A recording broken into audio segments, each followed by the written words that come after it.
स्वागत है आप सबका ब्लॉगिंग ऐप यूट्यूब चैनल पर। और ये हमारा वर्डप्रेस कोर्स का पार्ट 2 है। तो इस वीडियो में हम बात करेंगे कि wordpress.com और wordpress.org में क्या डिफरेंस है। तो कई लोगों के सवाल रहते हैं कि wordpress.com और wordpress.org में क्या फ़र्क है। तो वीडियो स्टार्ट करने से पहले आपको बता दूं कि हमारा पूरा ये वर्डप्रेस का कोर्स चल रहा है। अगर आपको कोई भी डाउट है वर्डप्रेस से रिलेटेड, आप कमेंट कर सकते हो इस वीडियो के अंदर, मैं उसको इस कोर्स के अंदर ऐड कर दूंगा। और ये पूरा कोर्स आप स्टार्टिंग से एंड तक देखते रहो। आप वर्डप्रेस के बिगिनर से लेकर एडवांस तक पूरा आपको सब कुछ समझ में आ जाएगा कि वर्डप्रेस कैसे वर्क करता है, कैसे आपको वर्डप्रेस पे काम करना चाहिए।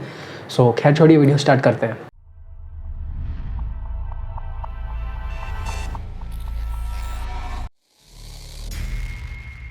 तो सबसे पहले हम बात करते हैं प्राइसिंग के बारे में। तो जो wordpress.org है वो कम्प्लीटली ओपन सोर्स है, फ्री सॉफ्टवेयर है, जो कि आपको wordpress.org वेबसाइट पे आप जाओगे वहाँ से डाउनलोड कर सकते हो।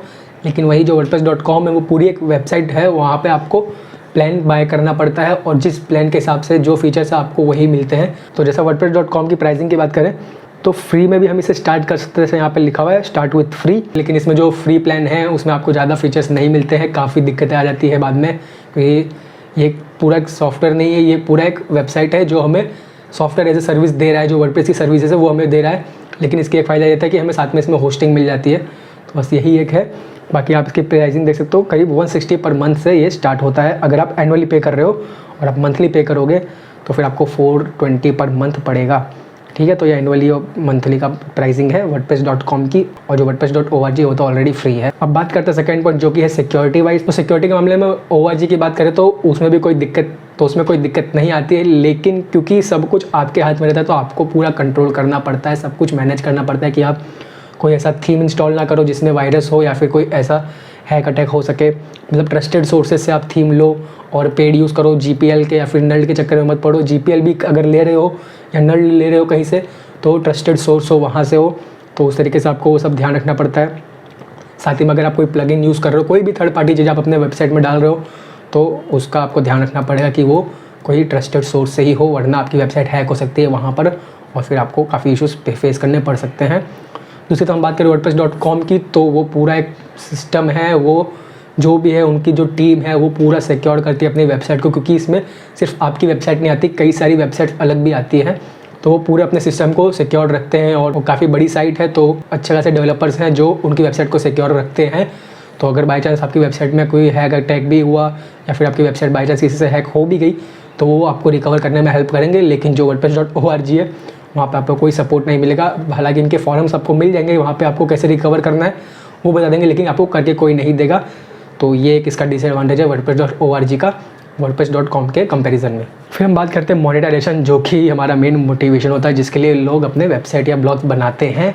तो जहाँ हम wordpress.org की बात करें तो आप उसको किसी भी तरह से मोनेटाइज कर सकते हो। उसमें आप एड्स रन कर सकते हो, आप अफिलिएट मार्केटिंग से भी रन कर सकते हो, स्पॉन्सरशिप, प्लेसमेंट, कई सारे तरीके हैं। आप किसी भी तरीके से मोनेटाइज कर सकते हो। हालांकि अगर आप जानना चाहते हो कि अपने ब्लॉग को आप किस तरीके से मोनेटाइज कर सकते हो तो आई कार्ड में आपको लिंक दिख रहा होगा, वहाँ पे मैंने करीब 14+ वेज बताया जैसे अपने ब्लॉग को मोनेटाइज कर सकते हो। लेकिन वही हम wordpress.com की बात करें तो उसमें लिमिटेशंस रहते हैं। तो जैसे कि अगर आप अफिलिएट लिंक्स अगर अपने वेबसाइट पे आप प्लेस कर रहे हो तो उनकी एक अफिलिएट लिंक पॉलिसी आपको वो फॉलो करना पड़ता है। जो wordpress.com की बात कर रहा हूँ मैं, वो आपको अफिलिएट लिंक वाला पॉलिसी जो आपको पढ़ना होगा वो सब समझना पड़ेगा, क्योंकि आप कहीं से भी कोई भी अफिलिएट लिंक उसमें नहीं डाल सकते हो। तो ये एक डिसएडवांटेज है। और साथ में ये भी है कि जैसे हम ORG में तो समझ लो आप कोई भी एडसेंस यूज़ कर रहे हो या फिर मीडिया वाइन यूज़ कर रहे हो, कोई भी आप एड नेटवर्क यूज़ कर रहे हो एडवर्टाइज़ करने के लिए। लेकिन जो आपका wordpress.com है उसमें आपको कुछ % जो होता है वो इनको देना होता है, 100% आपके पास नहीं आता है। तो ये एक डिसएडवांटेज है। और जैसा इसकी प्राइसिंग की आपको मैंने बताया था, जो पर्सनल प्लान है उसमें आप यहाँ पर जैसे देख सकते हो एड रेवेन्यू, मतलब आप इसमें अपने वेबसाइट पे एड्स नहीं प्लेस कर पाओगे। ये बहुत बड़ा डिसएडवांटेज है। अगर आपको ऐड प्लेस करना है अपनी वेबसाइट पर तो आपको इनका ये प्रीमियम प्लान लेना पड़ेगा, जो कि करीब 280 पर मंथ है। तो ही आप अपने वेबसाइट पे ऐड प्लेस कर पाओगे। अगर आपकी वेबसाइट एडसेंस अप्रूव हो भी जाती है तो भी आप ऐड प्लेस नहीं कर पाओगे अगर आपके पास ये पर्सनल प्लान है। तो अगर आपको प्लेस करना है तो प्रीमियम, बिजनेस या ई-कॉमर्स प्लान आपको लेना पड़ेगा। तो अब हम बात करते हैं ईज़ ऑफ यूज़ और सेटअप, कौन सा ज़्यादा ईजी रहता है यूज़ करने के हिसाब से। तो .org की हम बात करें तो सब कुछ आपको खुद से मैनेज करना पड़ता है और उसमें भी कोई दिक्कत नहीं आती, क्योंकि कई सारे ट्यूटोरियल्स ऑलरेडी यूट्यूब पे और गूगल पे अवेलेबल है। और ये जो आप कोर्स देख रहे हो उसमें पूरा मैं आपको स्टार्टिंग से डिटेल में एंड तक बताने वाला हूँ ही, तो कोई इसमें दिक्कत नहीं आएगी। लेकिन जो भी करना होता है आपको खुद से मैनुअली करना होता है। और बाकी जो wordpress.com है वहाँ पे पूरा 1 क्लिक इंस्टॉलेशन है। आपको सिंपली उनका प्लान बाय करना है, इंस्टॉल पर क्लिक करना है, आपका वर्डप्रेस वेबसाइट स्टार्ट हो जाएगी। आपको नाम चेंज करना है तो आप वेबसाइट का नेम चेंज करोगे, लोगो चेंज करना है लोगो करोगे, वहीं से सब कुछ चेंज कर दोगे।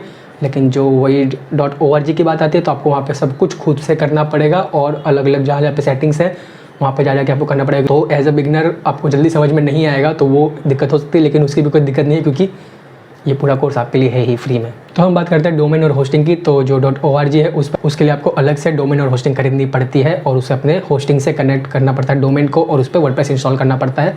वही हम .com की बात करें तो उनका जो प्लान है उसमें रहता है, जैसे यहाँ पे आपको प्लान दिखा दूँ मैं, जैसे इनके प्लान आप देख सकते हो यहाँ पे जो 160 पर मंथ है उसमें आपको फ्री डोमेन मिल जाएगा 1 ईयर के लिए, और होस्टिंग भी आपको बेस्ट इन क्लास होस्टिंग जो भी इनकी होस्टिंग है वो ये लोग खुद से देंगे। तो आपको कहीं और जाके इतना ढूंढना नहीं पड़ेगा कि कौन सी होस्टिंग अच्छी है वगैरह वगैरह।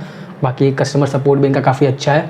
तो ये सब आपको यहाँ पे बेनिफिट मिल जाता है कि एक ही जगह आपको सब कुछ मिल जाता है। तो .org के लिए आपको डोमेन होस्टिंग अलग से खरीदनी पड़ती है, लेकिन जो .com है उसका कोई भी प्लान लोगे तो आपको डोमेन और होस्टिंग इंक्लूडेड उसमें रहेगा, अलग से आपको लेने की ज़रूरत नहीं है। अब बात करते हैं हम थीम्स की। org में आपको कोई भी आप थीम लेके इंस्टॉल कर सकते हो। जो थर्ड पार्टी थीम्स होती है आप कहीं से बाय करके भी उसे इंस्टॉल कर सकते हो। आप GPL भी उस पर डाल सकते हो, नल्ट भी डाल सकते हो, प्रीमियम भी डाल सकते हो। जो भी आपको थीम चाहिए आप उठा के कॉपी पेस्ट कर सकते हो, कहीं से भी लाके अपने वेबसाइट में इंस्टॉल कर सकते हो थीम्स को। अगर आप wordpress.com सेलेक्ट करते हो तो उसमें एक डिसएडवांटेज ये है कि आप इनका जो प्रीमियम बिजनेस और ई-कॉमर्स प्लान है उसमें ही ये प्रीमियम थीम्स का अवेलेबल है फीचर, मतलब प्रीमियम थीम आप यूज़ कर पाओगे। बाकी जो इनका पर्सनल प्लान है उसमें आपको प्रीमियम थीम मतलब इनके जो साइट है इनकी स्लाइड लाइब्रेरी जो भी है वो आप यूज़ नहीं कर पाओगे। तो ये एक डिसएडवांटेज इसका ये है। तो ये है कि org में आपको थीम्स कहीं से भी आप इंस्टॉल कर सकते हो, लेकिन जो .com है वहाँ पे आपको इनके ही थीम यूज़ करने पड़ेंगे और उसके लिए भी आपको प्रीमियम बिजनेस या ई-कॉमर्स प्लान को बाय करना पड़ेगा। वही हम बात करते हैं प्लगइन्स की। तो सेम बात है जैसे थीम्स की बात होगी, प्लगइन भी आप कहीं से भी इसमें इंस्टॉल कर सकते हो, थर्ड पार्टी या फिर आपके पास जो भी है प्लगइन है आप इंस्टॉल कर सकते हो। वही हम .com की बात करें तो आप जैसा देखोगे यहाँ पे इनका जो पर्सनल और प्रीमियम प्लान है उसमें आपको प्लगइन इंस्टॉल करने का ऑप्शन नहीं मिलेगा। उसके लिए आपको बिजनेस और ई-कॉमर्स प्लान ही यूज़ करना पड़ेगा, और अगर आप वो यूज़ कर रहे हो तो ही आप प्लगइन जो बाहर से है वो इंस्टॉल कर सकते हो इसमें, या फिर जो इनके प्लगइन्स है वो इंस्टॉल कर सकते हो, नहीं तो आपको प्लगइन्स इंस्टॉल करने का मौका नहीं मिलेगा। तो यहाँ पे इसका ये कि ये डिसएडवांटेज भी है। बात करते हैं हम कंट्रोल की। तो कंट्रोल सिंपल सी बात है, तो .org पे आपके पास फुल कंट्रोल रहता है। आपको जो चाहिए आप जो करना चाहते हो अपने वेबसाइट के साथ वो कर सकते हो। लेकिन वही .com की बात करें तो कई सारे लिमिटेशंस, जैसे अभी हमने ऊपर बात डिस्कस किया और आगे भी करेंगे, तो उसमें कई सारे लिमिटेशंस रहते हैं और सब कुछ आपके हाथ में नहीं रहता है। तो ये हो गई बात कंट्रोल की। अब बात करते हैं एक बहुत इंपॉर्टेंट चीज़ की जो कि होती है स्पीड और परफॉर्मेंस, जो आपकी वेबसाइट के लिए काफ़ी इंपॉर्टेंट है। तो .org की बात करें तो उसमें सब आपको खुद से आपके वेबसाइट को कंट्रोल करना पड़ता है, खुद से ऑप्टिमाइज़ करना पड़ता है, और अच्छे थीम अच्छे प्लगइन की मदद से आप उसे फास्ट कर सकते हो। लेकिन कई लोग को जो नहीं मालूम है वो नहीं कर पाते हैं। और वही हम बात करें .com की, तो उनकी जो टीम होती है वो आपकी वेबसाइट को फास्ट करने में पूरी हेल्प करेगी, और उनके जो थीम्स होते हैं प्लगइन्स होते हैं वो सब कुछ ऑलरेडी ऑप्टिमाइज रहते हैं पहले से ही, तो आपको कुछ करने की ज़रूरत नहीं है। बाकी जो इनके प्लान्स है उसके हिसाब से आपको अलग अलग प्लान के हिसाब से आपकी वेबसाइट की स्पीड अच्छी रहेगी। तो .com पे आप जो भी प्लान ले रहे हो उसमें आपको स्पीड अच्छी मिलेगी। और .org की बात करें तो आपको वहाँ पे खुद ही मैनेज करना पड़ेगा, खुद ही ऑप्टिमाइज़ करते रहना पड़ेगा आपकी वेबसाइट को। चलते हैं लास्ट कंपैरिजन पे जो कि होता है माइग्रेशन ऑप्शंस। तो माइग्रेशन में आपकी जो वर्डप्रेस की वेबसाइट होगी, तो org की बात करें तो जो भी आपकी वेबसाइट है वर्डप्रेस की, आप उसको एक होस्ट से दूसरे होस्ट पे ले सकते हो, तीसरे पे ले जा सकते हो, कहीं भी उसे माइग्रेट कर सकते हो इजीली, कोई दिक्कत की बात नहीं आएगी। और अगर आप चाहते हो कि आपकी जो wordpress.org की वेबसाइट है, जो आपकी नॉर्मल वेबसाइट है वर्डप्रेस वाली, उसको आप wordpress.com पे भी शिफ्ट कर सकते हो आगे जाके अगर आपको करना हो तो। सिंपल से स्टेप्स होते हैं, वो आपको मिल जाएंगे ट्यूटोरियल्स, कोई दिक्कत की बात नहीं है। तो आप wordpress.org पे काम करो तो अब आगे जाके अगर आपको लगता है कि नहीं मुझे .com पे जाना है तो आप .com पे भी जा सकते हो। वही हम बात करें .com की, तो .com तो पूरा प्लेटफॉर्म है ही, वहाँ से आप कहाँ माइग्रेट करोगे। लेकिन अगर आप चाहते हो कि आप अलग से वेबसाइट बनाओ, अलग से होस्टिंग लो और वो वर्डप्रेस की वेबसाइट आपकी उस होस्टिंग में आ जाए, s.org वाला काम करो, तो आप वो भी कर सकते हो। मतलब wordpress.com से भी आप हटा के कोई दूसरी होस्टिंग बाय करके अपनी वेबसाइट को वहाँ पे होस्ट कर सकते हो। तो हम जो .org की बात कर रहे थे उस तरीके से आपकी वेबसाइट वर्क करेगी, तो इसमें कोई दिक्कत की बात नहीं है। आप .com से org पे भी जा सकते हो, org से .com पे भी जा सकते हो। अब मेरी ओपिनियन की बात करूँ तो मैं आपको प्रेफरेंस दूंगा .org का।